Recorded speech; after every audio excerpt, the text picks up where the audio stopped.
Donc, bonjour à tous et bienvenue dans l'Académie numérique. Donc, dans cette vidéo, nous allons faire une présentation générale qui va durer 5 minutes sur Scratch. Donc, la première chose que vous devez savoir, c'est aller télécharger le logiciel Scratch. Donc, vous tapez Scratch sur Google. Vous allez sur le site du MIT. Voilà, donc vous avez deux solutions pour travailler avec Scratch. Soit vous rejoignez Scratch, vous pouvez travailler directement sur Internet, c'est-à-dire sauvegarder vos projets sur Internet, vous choisissez un nom d'utilisateur, un mot de passe. Donc vous pourrez directement travailler sur l'éditeur Internet, ou alors vous avez un éditeur hors ligne. Ça veut dire un éditeur qui sera directement enregistré sur votre ordinateur, et là vous n'aurez pas besoin de connexion Internet. Donc moi je vais plutôt utiliser l'éditeur hors ligne.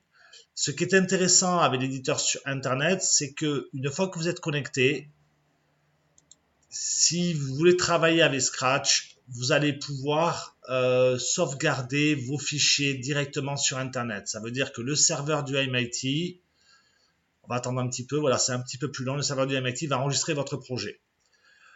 Donc on est là sur le serveur du MIT et si vous êtes connecté, ici vous aurez fichier, enregistrer votre projet et vous pourrez lui donner un nom.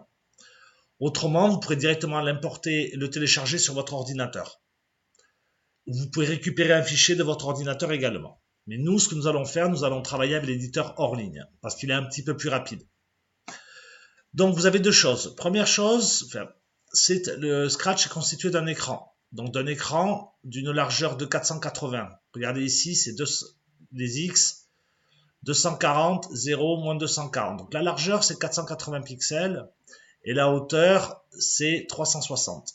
180, 0, moins 180. Voilà, donc vous avez en fait un système de coordonnées. Alors pour bien voir le système de coordonnées, on va sélectionner une scène arrière-plan. Je vais choisir un arrière-plan dans la bibliothèque.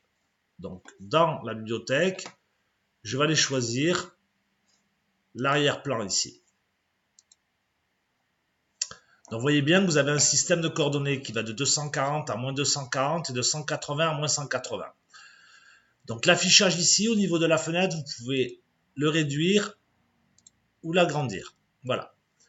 Donc ce qui est important de savoir, c'est que vous avez des commandes associées et au scène arrière-plan et au lutin.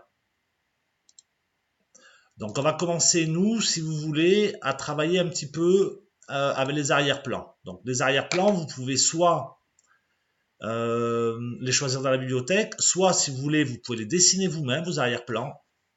Ici, vous pouvez dessiner des arrière-plans, ça veut dire un ciel. Alors je vais mettre ici, voilà, vous pouvez dessiner vos arrière-plans si vous voulez. Et nous, on vous proposera, voilà, vous pouvez dessiner des arrière-plans avec ces outils, texte, rond, etc. On va faire un petit bonhomme. Voilà, donc vous pouvez très bien dessiner vos arrière-plans. Ou alors, vous pouvez également les photographier depuis votre webcam ou aller les chercher sur un ordinateur. Donc ce que l'on a fait dans l'académie-numérique.re, petit à petit, vous aurez des arrière-plans que vous allez pouvoir télécharger. Donc c'est un petit peu long. Voilà. Ici, vous cliquez ici donc sur Scratch et on a mis une rubrique téléchargement. Voilà, une rubrique ici dans tutoriel Scratch. Télécharger des fonds d'écran. C'est-à-dire petit à petit, on mettra d'autres fonds d'écran plus sympas que vous pourrez télécharger en appuyant ici. Voilà. Nous avons mis également des lutins, d'autres lutins qui permettent de marcher. Voilà, donc cette bibliothèque va s'enrichir petit à petit. Donc, au niveau des arrière-plans, vous pouvez donc soit les choisir dans la bibliothèque, soit les créer, soit les importer sur votre ordinateur, soit avec votre webcam. Au niveau des lutins, c'est-à-dire les personnages qui vont se déplacer, ici, pareil, vous pouvez soit les choisir dans la bibliothèque, donc il y a une bibliothèque de lutins, d'accord, voilà. Alors ce qui est important, on va choisir par exemple le bear, ici, qui veut dire ours. Vous voyez qu'ici, il y a marqué 2 costumes. Donc ce lutin-là, ici, il a deux costumes. Donc il a deux apparences différentes. Voilà, il ouvre les yeux, il ferme les yeux.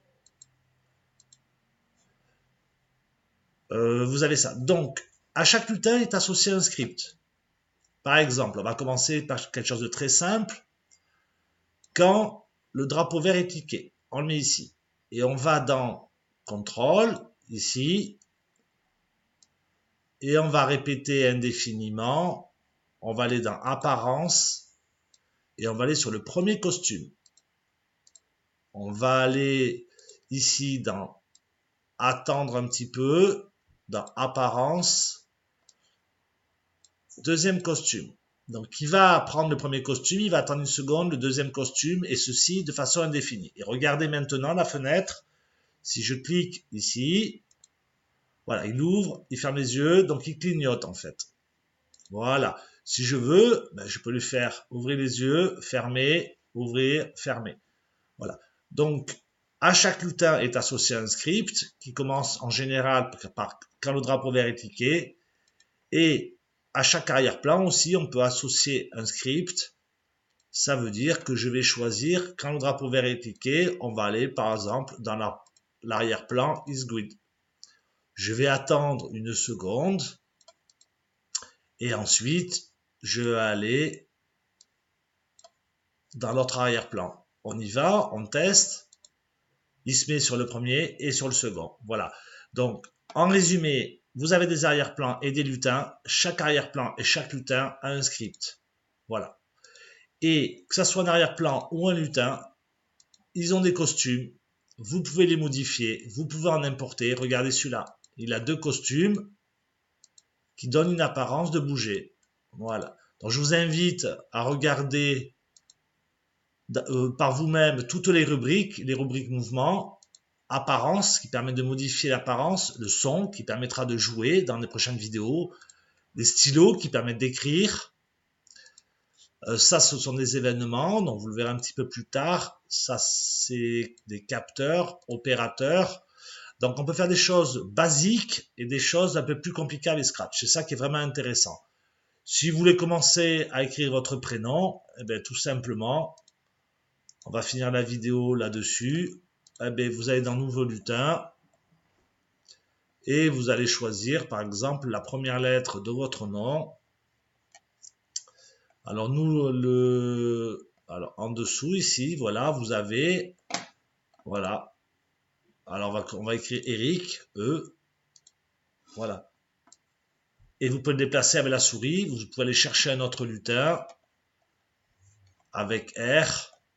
Et ainsi de suite, écrire votre prénom. Donc ça, c'est une façon assez... voilà, R, qui est ici. Voilà, et vous le déplacez avec la souris, vous continuez. Donc, pour résumer, vous avez une fenêtre qui grandit et qui se rétrécit. Vous avez des arrière-plans, vous avez des lutins. Chaque arrière-plan, chaque lutin a un programme. Et en général, ils ont des costumes qui modifient leur apparence. Et il y a quelque chose qui peut être assez sympa, que vous verrez dans les vidéos, c'est que vous pouvez rajouter du son. Donc, du son, toujours pareil, importé depuis un fichier. Vous pouvez très bien enregistrer votre propre son.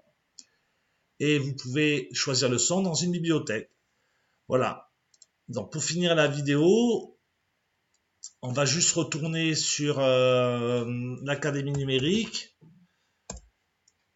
Et au niveau de l'Académie numérique, nous mettrons donc des tutoriels pour les débutants, pour les personnes de niveau intermédiaire. Et voilà. Alors, on va y aller. Et pour les personnes confirmées. Donc, ça va se faire petit à petit. Et en première page ici, vous avez le compte de Noël. Donc, ça vous explique un petit peu voilà, ce qu'on peut faire. Donc, je vais cliquer dessus. Donc, vous pouvez très bien raconter des contes, tout simplement. Voilà. Donc, l'avantage de Scratch, c'est que ça peut se faire et dès le primaire. Voilà, ça, c'est un début de conte. Vous pouvez écrire. Moi, je n'ai pas écrit. Voilà. Là, on a simplement modifié le costume. Voilà. Et si vous voulez d'autres exemples sur ce que peut faire Scratch, eh bien, ce qui est vraiment très intéressant, c'est que Vous pouvez enregistrer donc votre fichier sur Internet ou simplement voir voir ce qu'ont fait d'autres personnes. Tout simplement en cliquant sur le projet, voilà, et en allant voir à l'intérieur du projet. Voilà. Alors, ce que je trouve, moi, souvent, quand je vais dans les projets, c'est que les programmes sont moyennement organisés, en fait. Donc, on va prendre, moi, j'en ai pris un au hasard, qui s'appelle Petland. Voilà, il y a 113 actifs, ça veut dire 113 lutins et fonds d'écran, ça fait déjà pas mal. Donc, pour le télécharger, et on comprend. Voilà, on va attendre que ça se télécharge.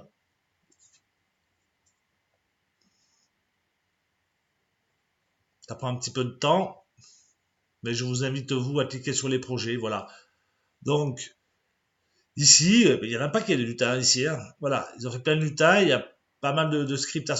Chaque lutin a un script associé. Bon, donc ça, c'est déjà un niveau assez élevé, puisqu'il a réussi donc à associer un maximum de lutins avec des arrière-plans. Il y en a pas mal des arrière-plans. Il en a donc 18. Donc c'est parti. Voilà. Bon, etc., etc. Voilà.